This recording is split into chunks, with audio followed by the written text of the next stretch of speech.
Hello guys, എല്ലാവർക്കും ഞങ്ങളുടെ പുതിയ വീഡിയോയിലേക്ക് സ്വാഗതം. കുറേ കാലമായി വീഡിയോ ചെയ്തിട്ട്. ഇതുവരെ ഈ ചാനൽ കണ്ടിട്ടുള്ളതിൽ കുറച്ച് ഡിഫറെൻ്റായ ഒരു വീഡിയോ ആയിരിക്കും. ഒരു കുറേ കാലമായി വിചാരിച്ചിരിക്കുന്ന ഒരു കണ്ടൻറ്റാണിത്.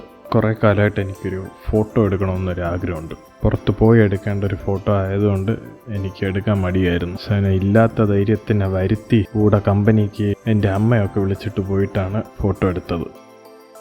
ഈ ഫോട്ടോ ടൈപ്പ് എന്ന് പറയുന്നത് ലൈറ്റ് പെയിൻറ്റിങ് ടെക്നിക്കാണ് ട്രൈ ചെയ്യാമെന്ന് വിചാരിച്ചത്. പക്ഷേ എടുക്കുന്ന സ്ഥലം വന്നിട്ട് ഒരു ബ്രിഡ്ജിൻ്റെ മുകളിൽ നടുക്ക് നിന്ന് ഫോട്ടോ എടുക്കപ്പോഴേക്കും ആ ട്രാഫിക് ഇങ്ങോട്ട് വരുന്നതും കിട്ടും, അങ്ങോട്ട് പോകുന്നതും കിട്ടും ലൈറ്റ് പെയിൻറ്റിങ്ങിൻ്റെ ടെക്നിക്കിൽ. അപ്പോൾ അത് നല്ല രസമായിരിക്കും എന്നാണ് ഞാൻ വിചാരിക്കുന്നത്.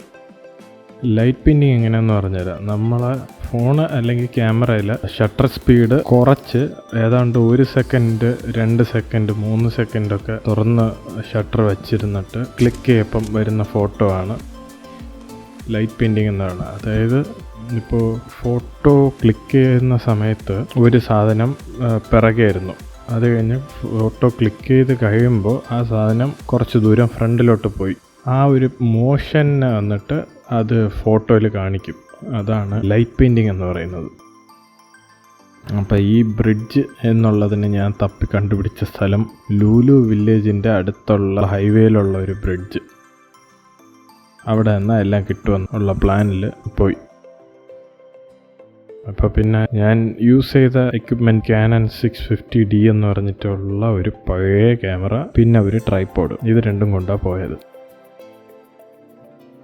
ഈ പോകുന്ന വഴിക്ക് ഞാനൊരു കഥ പറഞ്ഞുതരാം. എനിക്ക് ഈ ഫോട്ടോ എടുക്കണം, വീഡിയോ ഇതൊക്കെ എങ്ങനെ വന്നു എന്നുള്ളതിൻ്റെ ഒരു കഥ. എനിക്ക് സ്കൂളിൽ പഠിച്ചപ്പോൾ ഒരു ഫ്രണ്ട് ഉണ്ടായിരുന്നു. ഫ്രണ്ടിൻ്റെ വീട് ട്രിവാൻഡ്രത്ത്, എൻ്റെ വീട് കേരള തമിഴ്നാട് ബോർഡറിലായിരിക്കുന്നത്. അപ്പോഴത്തേക്കും അവിടെ നിന്ന് ട്രിവാൻഡ്രം വരെ വരണമെങ്കിൽ ഏതാണ്ട് 30 കിലോമീറ്ററൊക്കെ ഉണ്ട്.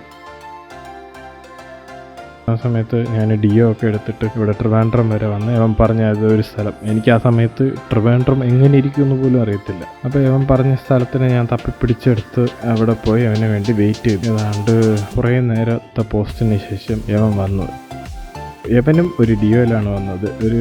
ഒരു പച്ച കളർ ഡിയോ. ആ സമയത്ത് പച്ച കളർ ഡിയോ ഒക്കെ ഉണ്ടായിരുന്നു. അവൻ്റെ കൂടെ ഒരു ബാഗ് ഉണ്ടായിരുന്നു. അവൻ്റെ അടുത്ത് ഞാൻ ചോദിച്ചപ്പോഴാണ് ഇവൻ അത് തുറന്ന് അതിൻ്റെ അകത്ത് നിന്നൊരു ക്യാമറ എടുത്തത്. ആ സമയം വരെ ഞാൻ വിചാരിച്ചുകൊണ്ടിരുന്നത് ഇത് ഈ കല്യാണ ഫോട്ടോഗ്രാഫേഴ്സിൻ്റെ അടുത്ത് മാത്രമേ ഈ ക്യാമറ കാണുമെന്നാണ്. പിന്നെ അതല്ലാണ്ട് വലിയ സിനിമാകാരന്മാരുടെ അടുത്തും കാണുമെന്ന് വിചാരിച്ചു. ആദ്യമായിട്ടാണ് അതല്ലാണ്ട് കാണുന്നത്. അങ്ങനെ ഞങ്ങൾ സംസാരിച്ചുകൊണ്ടിരിക്കുന്നതിൻ്റെ അവൻ അളിയാ ഞാൻ നിൻ്റെ ഒരു ഫോട്ടോ എടുക്കാമെന്ന് പറഞ്ഞിട്ട് ഒരു ഫോട്ടോ എടുത്തു. ആ ഒരു ഫോട്ടോ, അതായത് ബാക്ക്ഗ്രൗണ്ടൊക്കെ ബ്ലറായി, സബ്ജക്റ്റ് മാത്രം ഫോക്കസ് ചെയ്തിട്ട് ആടിപ്പൊളി എന്നൊക്കെ പറഞ്ഞ് കിടിലായിരുന്നു. പിന്നെ ആ സമയത്ത് മൊബൈൽ ഫോണിലുള്ള ഫോട്ടോസ് ഒന്നും അത്ര നന്നായിട്ടിരിക്കത്തില്ല. അതിൻ്റെ ഇടയ്ക്കാണ് ഇവ ഇങ്ങനത്തെ ഒരു അതിഭീകര സാധനം കൊണ്ട് കാണിച്ചത്, ഒരു ഫോട്ടോ ഇത്ര കിടിലായിട്ട് എടുക്കാൻ പറ്റുമെന്ന്. ആ സമയം ഫേസ്ബുക്കൊക്കെ യൂസ് ചെയ്തുകൊണ്ടിരുന്ന സമയം ഫേസ്ബുക്ക് ഇട്ട്, ഫേസ്ബുക്കിൽ ആദ്യമായിട്ട് എനിക്ക് 100 ലൈക്ക് കിട്ടി.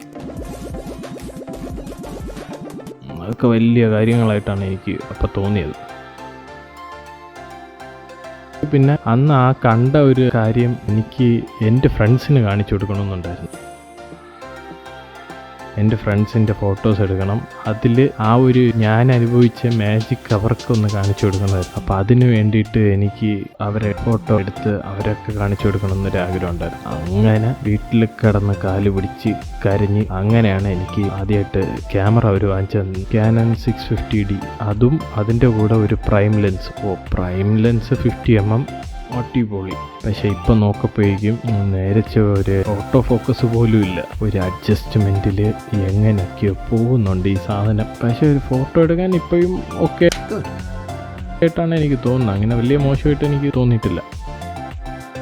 ഇതാണ് കഥ. അപ്പോൾ ഏതാണ്ട് നമ്മൾ സ്ഥലത്തെത്തി. അത് കഴിഞ്ഞ് ഞാൻ എൻ്റെ ട്രൈപോഡ് സെറ്റ് ചെയ്തു, ക്യാമറ മൗണ്ട് ചെയ്തു. പിന്നെ അത് കഴിഞ്ഞ് എനിക്കറിയാമെന്നുള്ള രീതിക്ക് ഞാൻ ഷട്ടർ സ്പീഡിനെ കുറച്ച് സ്ലോ ഒക്കെ ആക്കി 2 സെക്കൻഡ് 4 സെക്കൻഡ് 8 സെക്കൻഡ് 6 സെക്കൻഡ് അങ്ങനെ എങ്ങനെയാണെന്നൊക്കെ വച്ചെടുത്ത് ഞാൻ കുറേ ഫോട്ടോസ് എടുത്തു. ഞാൻ ആ ഫോട്ടോസ് അവസാനം ഇട്ടേക്കാം വീഡിയോയിൽ. എനിക്ക് വലിയ ഫോട്ടോ എഡിറ്റിംഗ് ഒന്നും അറിയത്തില്ല, ഒരു ലെവലിൽ ഞാൻ വച്ചിട്ടുണ്ട്.